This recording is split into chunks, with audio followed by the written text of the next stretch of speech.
And welcome to In Depth Tonight. It is sometimes hiding in plain sight, sometimes, depending on your perception, right before your eyes in clear daylight. We are talking about tonight about people who are homeless. I'm joined now by Brian Kearney. He is the executive director of Aurora, a nonprofit that is part of a long-time local effort to end homelessness in Evansville.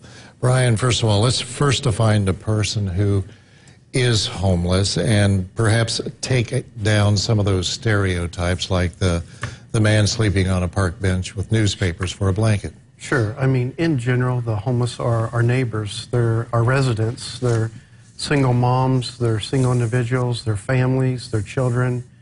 The homeless are a lot of times people that are living in cars or places not meant for habitation, shelters, abandoned homes. They're everywhere.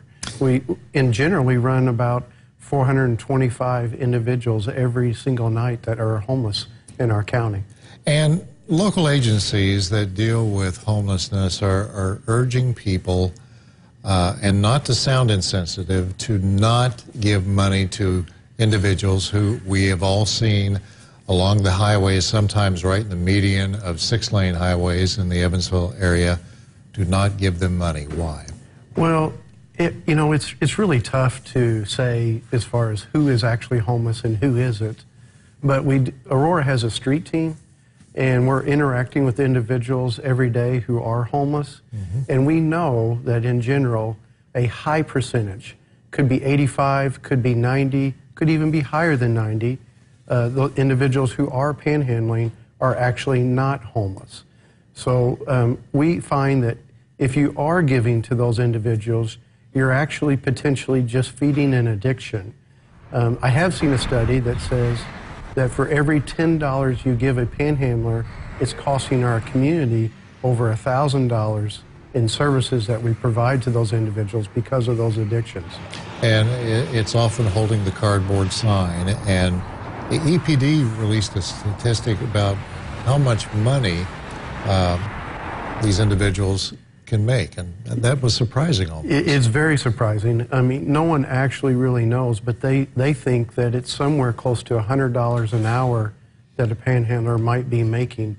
And so if our community continues to give to those individuals, not only is it enabling them and helping to feed an addiction, but you're going to continue to see a growing number of individuals panhandling because it's becoming like a business. All right, and Aurora was awarded a $300,000 grant from the Indiana Housing and Community Development Authority for 2 years to help those people who are coming out of jail or prison. How big of a problem is this? We've been talking about this a lot right here at this table. Yes. But how big of a problem is that, and what are you up against? Well, it's a huge problem. We know that our jail is often overcrowded, and there's lots of talk about expanding the jail.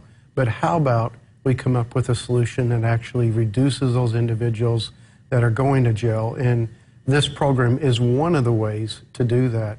We partner with individuals even before they're released, and then we have a case manager. We actually have a couple of case managers that works with individuals, and we provide rental assistance for a period of time to help them stabilize. Another $300,000 grant is to help those people who may have some type of substance abuse problem or possibly has suffered from mental illness. Yeah, there's 2 different grants. I mean, we can't be more thrilled to receive 2 different grants in the last 6 months for $300,000, which will enable us to serve more individuals. But back to that reentry grant, recidivism rates are around 40%. If an individual works with Aurora, while we're working with them, it's about 8%. And we just did a study. Well, I wonder how they're doing 3 years after the fact. It's 18%. So we know that if they work with Aurora or a case manager, that we can reduce our recidivism rate by more than 50%. One of the other big reasons, referring to the second grant for $300,000, that why people are homeless is they often struggle with mental health issues or substance abuse. And so we're thrilled to have extra money now for our community to help individuals in that situation. And then there is the problem with poverty. Yeah. And you're very familiar with these numbers. The poverty line in Evansville, 21%. Yeah. And then there's also the other line where a family could be just, as you say, a paycheck away from being homeless. Right. United Way does a study called the Alice rate, and it identifies 43%, which equates to about 80,000 people in Vanderburgh County. In Vanderburgh County alone that are literally one paycheck away from being homeless.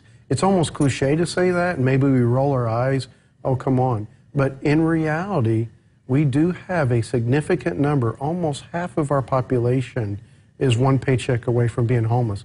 Brad, we have 2,300 unique individuals every year who fall into homelessness. This is a big problem in our community. And unfortunately, the tragedy in this, too, is our kids. They're kids. And sure. How many kids are in this situation, if there's a way you can track that? You know, EVSE reports 500 individuals that are students that find themselves homeless. That includes individuals who are moving from house to house to house.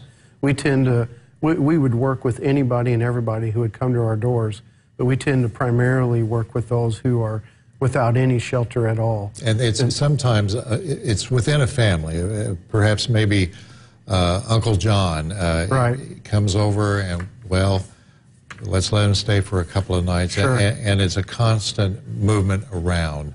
Yes. If you're in a situation like that and it's involving someone with your family, what do you do? Well, I would say the first thing to do is come to Aurora, and I sincerely mean that. Even if you don't qualify for one of our programs, our case managers are well equipped to help refer you to another organization or basically to guide you along a path so that you could stabilize. And sometimes it's just helping them find a job or making a referral. And of course, you've been partnering with a lot of other key agencies, ECHO, for example. Yeah. There's also other staples in the Evansville community, such as the Evansville Rescue Mission. So it is a problem that is not going away. Yeah, unfortunately, it's not going away. We are doing better as a community of making the instances less frequent, and when someone unfortunately does start experiencing homelessness, that it is shorter in duration. So we have seen a drop in what's called chronic homelessness, long-term homelessness in our community. So that's a great thing that we're trying to track. All righty.